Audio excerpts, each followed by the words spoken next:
Hop, c'est parti pour le transistor monté en push-pull, hein, avec un gain de 1. Alors, on regarde le montage, je coupe cette partie-là. Là, on a un générateur, il fait 10 Hz, on aurait pu faire autre chose, mais ça n'a pas d'importance. Il fait 10 Hz, c'est ce qui est en rouge ici, là. Hein, donc là, c'est notre partie qui est là, on le voit, hein, la tension, le petit repère bleu qui est ici. C'est bien notre tension qui monte, elle monte jusqu'à 2 volts 4, 2 volts 5, puis ça redescend, puis ça remonte de nouveau et ça redescend. On voit bien qu'on a un montage en collecteur commun, puisque la sortie, hein, elle est exactement égale à l'entrée. Hein, si j'ai ici, je mets, indépendamment de la tension base émetteur. Mais si je mets ici mon curseur, j'ai 1 volt 4, on est dans le même sens en tous les cas. Et ici j'ai 2 volts 4, j'ai 1 volt de perte entre les deux, mais on voit bien qu'on est dans le même sens et que cette tension sur l'émetteur est de même sens que la tension sur la base et qu'elle est aussi de même valeur, à peu près. Hein. Et on a la même chose ici, dans cette branche-là, là, on aura la même tension que la tension de la base. Le courant, la tension monte, notre sortie monte. Notre tension descend, notre sortie descend. Et ainsi de suite. Alors on a un petit état à 0 là, on va voir pourquoi après. Et on voit bien ici que ça vient en haut, puis ça vient en bas. Ça passe en haut, ça passe en bas. Donc on a bien les deux circuits qui vont fonctionner alternativement. Quand on a l'alternance du haut, c'est le circuit du haut qui fonctionne, le transistor donc NPN qui envoie le signal vers la sortie. Lorsque l'on est dans l'autre sens, on voit c'est le PNP qui est en charge de prendre le relais. Donc les deux sont montés un petit peu push-pull, ça veut dire que ça pousse, ça tire, ça pousse, ça tire, il y en a un qui pousse et l'autre qui tire. Pas en même temps, parce que s'il faisait ça en même temps, il y aurait un court-circuit. C'est chacun son tour.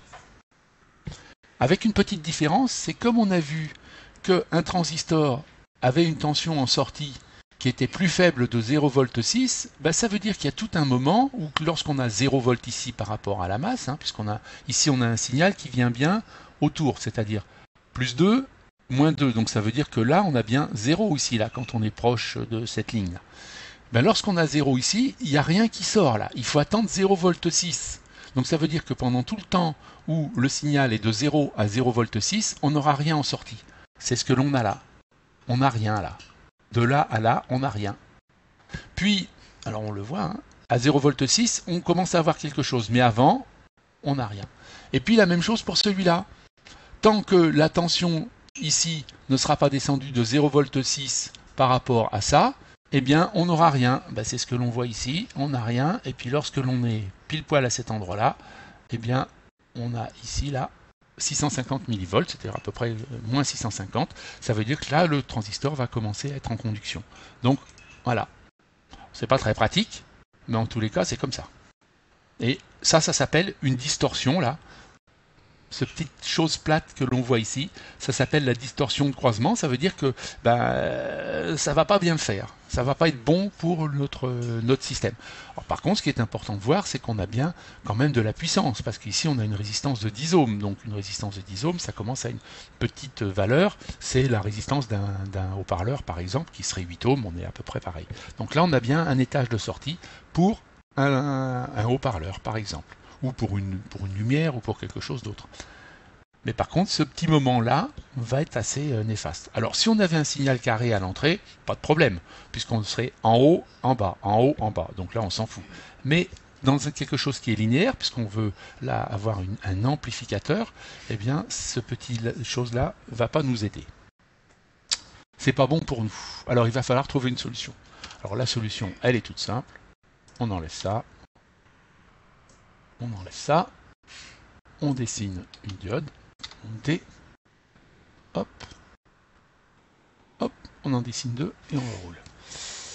Et là, hop, miracle. Alors, je vais essayer de tourner un petit peu plus.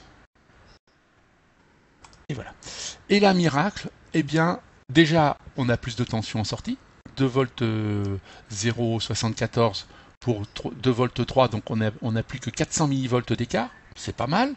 Et puis, on est surtout bien plus linéaire, c'est-à-dire que dès le départ, on a déjà commencé à avoir une conduction. Et puis, on vient jusqu'en haut, et la même chose en bas. On voit qu'on a une conduction, on n'a pas de zone morte. Donc voilà le montage idéal, montage de base, hein. C'est pas comme ça que c'est fait d'ordinaire, il y a d'autres éléments, mais voilà le montage de base qui permet à un dispositif bien, de générer une onde de sortie exactement identique à celle de l'entrée.